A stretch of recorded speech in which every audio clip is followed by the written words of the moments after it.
नमस्कार। समीर कुमार जब आपकी आवाज़ में बोलता है तो बातों को तौलता है, और बातों को जब तौली जाती है तो सवाल उठते हैं, और सवाल का जवाब ढूंढते हैं जवाबदेह लोगों से।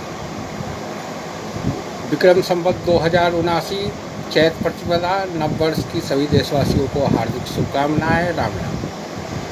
कैसा महसूस कर रहे हैं आप लोग? थोड़ी अकुलाहट महसूस हो रही होगी कि क्योंकि बच्चों के स्कूल फीस भी बढ़ गए हैं, बस किराया भी बढ़ गया है, किताब कॉपी का दाम भी बढ़ गया है, डेली यूजेज खाने पीने के सामान के दाम भी बढ़ गए हैं। तो इसलिए थोड़ी अकुलाहट महसूस हो रही होगी, और हम लोगों को अब सलाह मिल रहे हैं कि देश चलाने के लिए टैक्सेज की ज़रूरत है। इसलिए वो अपना काम कर रहे हैं। हमारे प्रधानमंत्री 18-18 घंटे काम करके टैक्स बढ़ाने के लिए कहाँ कहाँ से पैसे आ सकते हैं इसकी जुगाड़ कर रहे हैं। वहीं पब्लिक को सलाह है कि आप भी इस महंगाई से लड़ने के लिए अपनी मेहनत बढ़ाएं। जैसा कि हम लोग 2014 के चुनाव से पूर्व हम लोगों से कहा गया था कि आप लोगों को 70 रुपये वाली सरकार चाहिए कि 35 रुपये वाली सरकार, और हम लोगों ने 35 रुपये वाली सरकार को चुनी थी। उस समय 70 रुपये वाली सरकार महंगी लग रही थी, लग रहा था कि लूटा जा रहा है।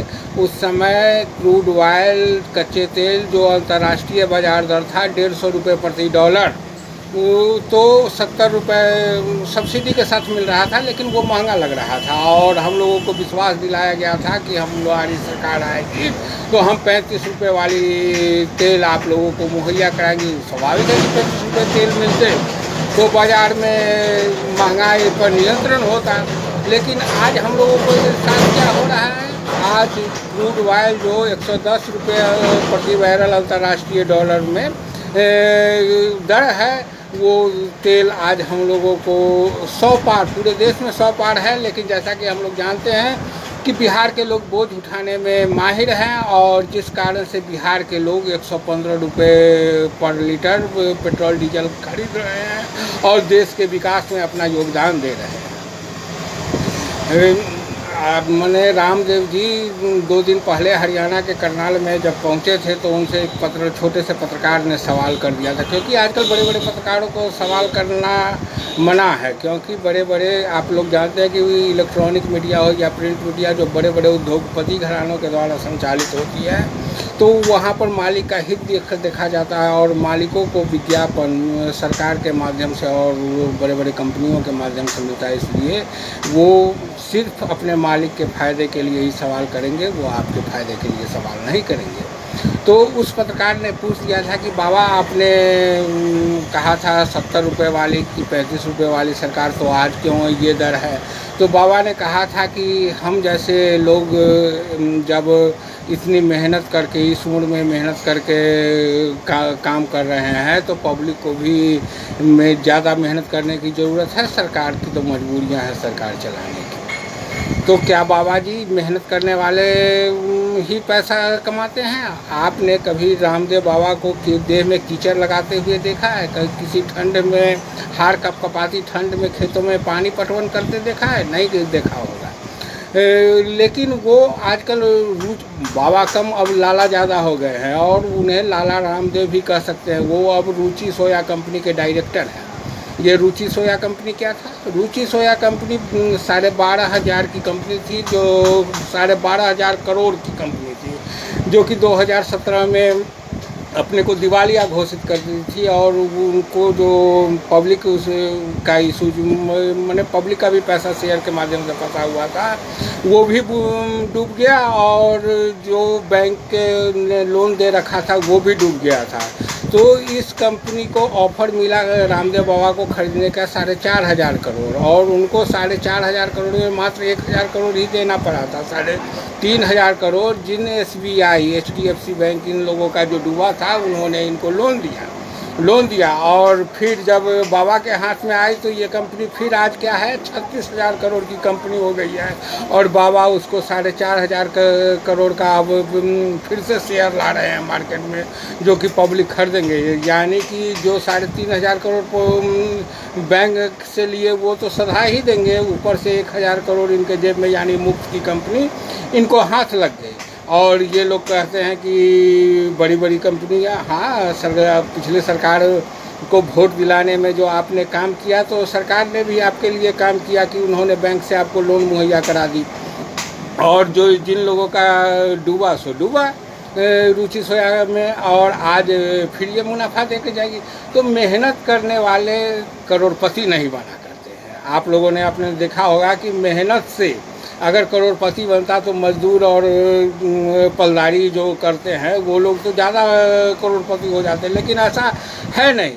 तो क्या कारण है कि आज हम लोगों को $110 प्रति बैरल वाली सरकार अच्छी लग रही है, जबकि वो उस समय में सब्सिडी मिल रही थी तो हम लोगों को रेलवे भी सुविधा दे रही थी सस्ती दरों पर। आज रेलवे किराया भी महंगा हो गया और सारी सुविधाएं अब महंगी हो गई है। जिस चीज़ का भी आप यूज करने जा रहे हैं तो वो महंगी हो गई है, और हम लोगों को सिखलाया जा रहा है कि महंगी हो गई है। और आजकल शिक्षा का हालत तो ये सरकारी शिक्षण संस्थान थे जहाँ पर हम लोगों को अच्छी पढ़ाई हो रही थी, तो अच्छी पढ़ाई, अगर मान लीजिए रोजगार उस समय में कम मिल रहा था, लेकिन आज तो रोजगार बंद कर दिया गया।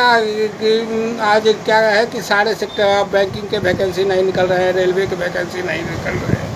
जो शिक्षक पहले पूर्ण वेतन पर बहाल होते थे वो भी वैकेंसी ख़त्म, अब कॉन्ट्रैक्ट पर बहाली हो रही है, और कॉन्ट्रैक्ट के नाम पर वहाँ पर शिक्षा को ध्वस्त कर दिया जा रहा है। कि आज स्थिति ये है कि शिक्षक के बच्चे भी उस स्कूल में नहीं पढ़ रहे हैं।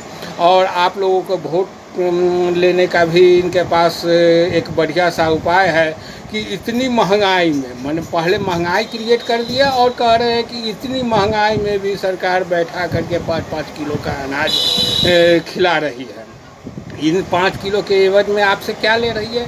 जो नमक आपको 10 रुपये किलो था वो 20 पार कर गया है। मतलब आप ही के पैसे से आपको खिला रही है, और उसके एवज में क्या कर रही है? आपके बच्चों को का भविष्य अंधकार में कर दिया गया है। आजकल देखते होइएगा कि जैसे हम लोग देखते हैं कि बिहार में शराबबंदी है। यहाँ पर शराबबंदी कहिए कहना ठीक नहीं होगा, क्योंकि यहाँ पर शराब मिलते हैं, शराब महंगी है। और आजकल ये मैंने डिलीवरी बॉय का काम करने के लिए आपके बच्चे मैंने समाज में घूम रहे हैं, और जिसके कारण से बहुत तरह के नाजायज़ क्राइम भी हो रहे हैं, क्योंकि इस महंगाई में भी उनको अपने फैशन का भी ज़रूरत पूरा करने के लिए पैसा चाहिए। तो आज हम लोगों को कहा जा रहा है कि मेहनत ज़्यादा करें। आज क्या स्थिति है कि किसान, डीजल के दाम बढ़ रहे हैं, किताब कॉपी के दाम बढ़ रहे हैं, दैनिक आवश्यकता के वस्तुओं के दाम बढ़ रहे हैं, लेकिन हमारे बिहार में अभी किसान लोग क्या किए हैं? आलू का उत्पादन किए हैं। वो आलू का उत्पादन किए हैं, महंगी यूरिया मिली, ब्लैक से DAP मिली, पानी पटवन किए, सारा खर्चा जोड़ करके एक कट्ठा में बताते हैं, एक कट्ठा में 2500 रुपये प्रति कट्ठा का खर्च आया, और उत्पादन हुआ 2.5 से 3 क्विंटल का रेशियो, मान लीजिए 2.5 से 3 क्विंटल के रेशियो से वो उत्पादन किए।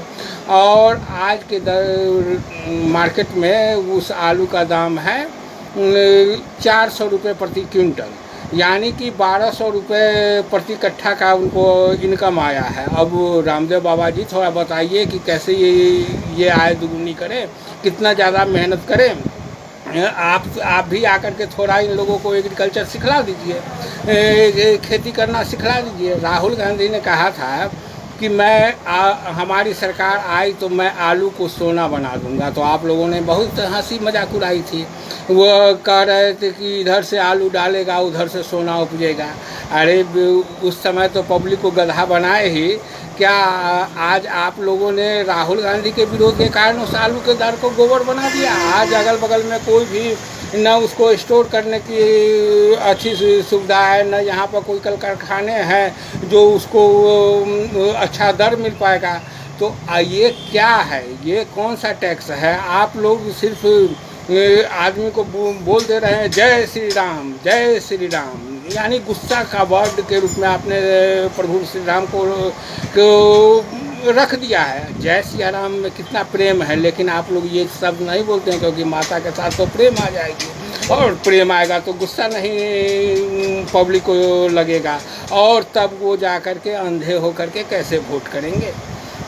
कि आप लोग वोट के एवज में जो आप लोग खुद करोड़पति, जो जिन जिन लोगों ने पब्लिक को आश्वासन दिया, उन लोगों का आप लोग देख लीजिए कि विकास क्या हुआ है, वो लोग करोड़पति हो गया। और जिसके झांसे में आकर के पब्लिक ने वोट दिया, वो लोग आज नुकसान में है, तो उनको फिर से सलाह दी जा रही है कि उनको दिखला दिया जाता है कि राम मंदिर तो बन रहा है, और चुनाव के समय में नारा लगेगा, जो राम को लाए हैं हम उसको लाएंगे।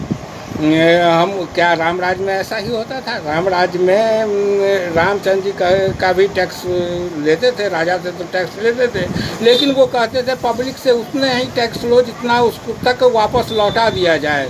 जिस तरह बारिश ज़मीन से उतनी ही पानी लेती है जो उसको फिर से लौटा सके, लेकिन ऐसा नहीं हो रहा है। और आज पब्लिक की अकुलाहट जो दिखाई दे रही, खैर पब्लिक भी अभी देख रही है कि कहीं आगे कुछ होगा। और देखिए, जब तक आप लोग अपना विकास इस सरकार के साथ देख रहे हैं, सभी लोग जो समझ रहे हैं कि यहाँ लूटे जा रहे हैं, वो भी आप लोगों के साथ जी ले रहे हैं, वो भी आप लोग के साथ लड़ लेंगे। लेकिन आप कभी सोचिए कि क्या आपके बच्चों वाली हालत उनके बच्चों की है? क्या आप